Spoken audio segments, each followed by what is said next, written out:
Hello everyone, I'm Coolguy, welcome back. Today, one of the most iconic weapons in Destiny's history got added back into the game, Hawkmoon. So this is going to be a day one look. Let's talk about how good it is at a first glance, a little mini review, talk about how it's performing, how the perk works, how it's working in PvE and the Crucible. And what I found so far playing with it, I want to talk about the number one thing you need to start doing with Hawkmoon in the Crucible. We're not reinventing the wheel here. I have some great clips to show you what I'm talking about, and the opening clip is a perfect example. I'll get to it later. There are going to be some of you that like Hawkmoon, some are going to love it, and some maybe not so much. And this video might be your first one watching Hawkmoon, this might be your 30th, so gather as much information as you can. Remember, think for yourselves. Use it, make your own decisions. What I do is I lay out the foundation and I cover it. I give my opinion and my first impression. And so far, I love it. There are 10 steps to the quest, many guides out there for the feather locations, things like that, but it's fairly straightforward. The quest is pretty good, lots of good dialogue, but let's go ahead and move on to performance. This isn't the Hawkmoon that you remember, but that's okay, it's something different.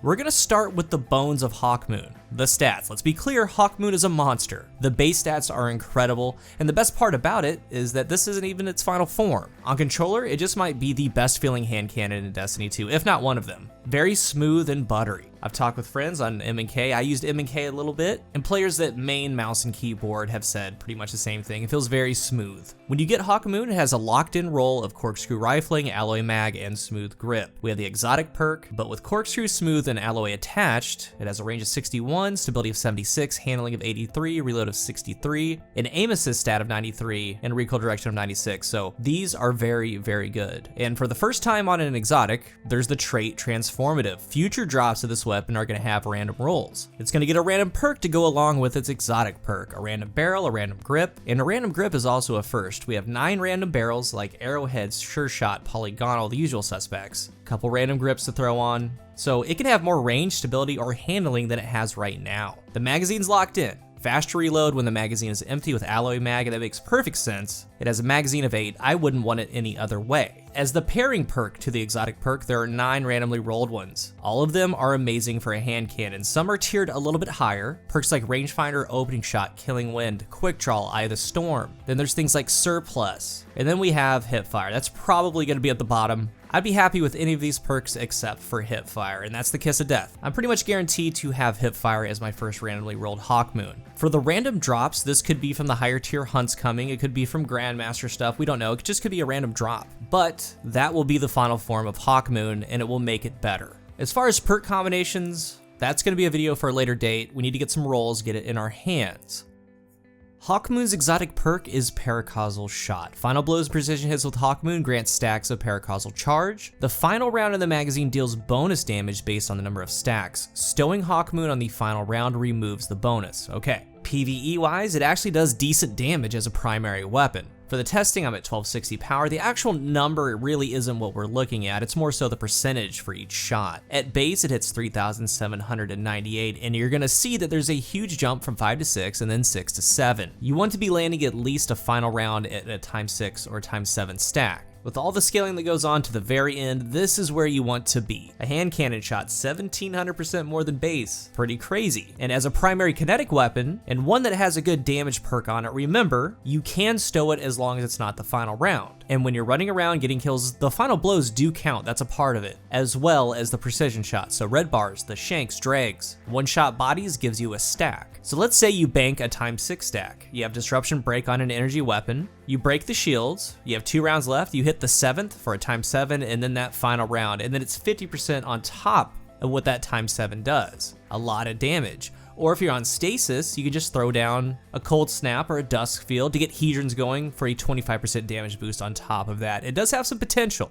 And as an 8-round magazine, 140 RPM hand cannon, you can get to that final round pretty fast. With the example, with what started as 3,798, can get up to 44,000, near 70,000 with a ×7. That's a lot of damage, probably good for general play. We'll see about lost sectors, things like that, once we get more time with it. But onto the Crucible. On screen is the body damage and critical damage for each stack. These hand cannons do 70 to the head, so at ×1 all the way to ×7. That final round would be doing 91 at a ×1, 102 at a ×3, 178 at a ×5. There are a lot of numbers here, and body shot numbers. But as a start for Hawkmoon, set yourself up for success. The artifact has hand cannon targeting for the helmet and hand cannon unflinching for the chest. It costs 1 energy, so double up on them if you want, at least have 1. On your arms, you want hand cannon loaders. Double up. Now the second one does have minimal gains, but I want it as fast as it possibly can go, because this is going to pair with alloy mag. Faster reload when the magazine is empty, and you have reloaders on the gloves. The numbers work out to have a one-shot headshot with a ×6 or a ×7 stack, and you can one-shot body at a ×7. It can one-shot pretty much any super in the game aside from Behemoth, the Stasis Titan. There's a lot of power here as far as damage, and with these numbers, if you can get to at least a ×4, you can go headshot for 197. At a ×5, you can go headshot body shot. ×6, you can go body, or just a headshot. And at ×7, you can just land a body shot. Any shot kills. So how good is this in practice? In my opinion, very good. And I want to say again, this thing is just smooth.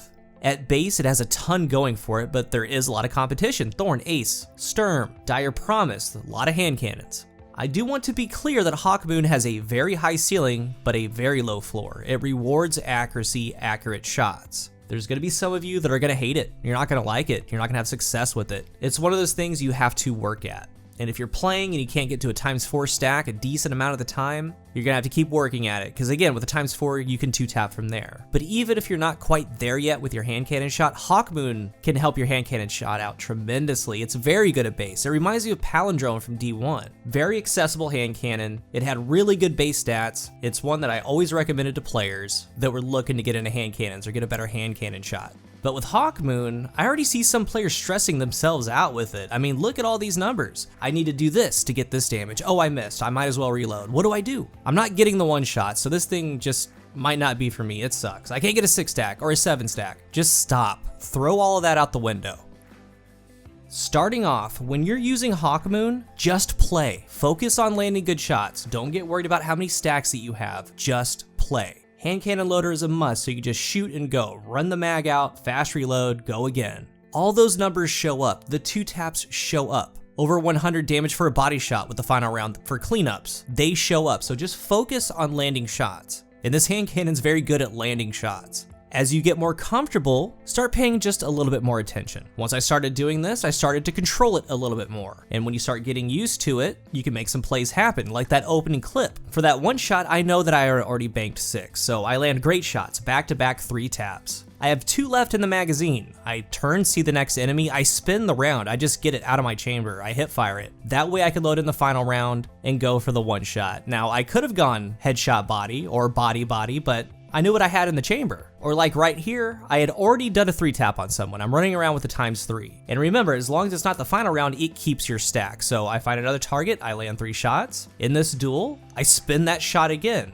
I chamber in that final round, do a quick peek, and take them out. I'm loving it, and again, it's not in its final form. I do want Killing Wind on this, rangefinder, opening shot. It just gets better from here. But the only person that can really know is gonna be you. So I highly suggest when you use it, just throw caution to the wind, set yourself up with reloaders, targeting, unflinching, go in there, focus on landing good shots. From there, the 1 shots and the 2 taps happen. Just focus on landing shots and spinning the mag to recycle it. I honestly think that it does compete with Ace and Thorn. It just works differently, it's just a different thing, but it's something you can become very good with a different style, a different way of playing. And I've also found that since it has 8 rounds, charged with light builds with higher energy fire are great. Hedrons with stasis is great. Also, a couple things about the range and with this perk. With the range stat that it has from this roll, it's about 30.5 meters, just under 31, where it hits max damage 70. And also, if you ever get like a ×7, that damage does have a floor. So you can go as far back as you want. As long as you can hit the head, it'll go for 140. But to actually get the 1 shot with a ×7, it maxes out at 40 meters. Again, we're in the first day, the first week, depending on when you watch this video. That's the best advice I can give just starting out, because we're all quite new to it. It's a brand new Hawkmoon. Just focus on landing shots and it all just happens. And when you run out, you have a super fast reload to get right back in the gunfight. And I found more often than not, you've seen in clips, I've kind of slowed them down. As I'm just firing at enemies, the damage just shows up, and that's what's great.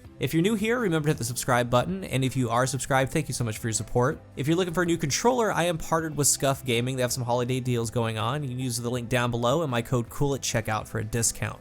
the real final impression is gonna be when we get some perks on it. Like I do want to try Killing Wind and Rangefinder, Opening Shot, things like that. Maybe there's gonna be a farmable mission like there was with Cloud Strike, like a farmable hunt to keep going for Hawkmoon rolls. If that's the case, then we'll dive into that, find out the best grip, the best barrel, and some pairing perks. We'll go from there. But for those of you out there that do have it, what are your thoughts so far? Have you tried it in PvE? Are you getting it to work in the Crucible? I'm loving it so far and can't wait to get more rolls. Thank you for watching, and until the next one, I am Coolguy.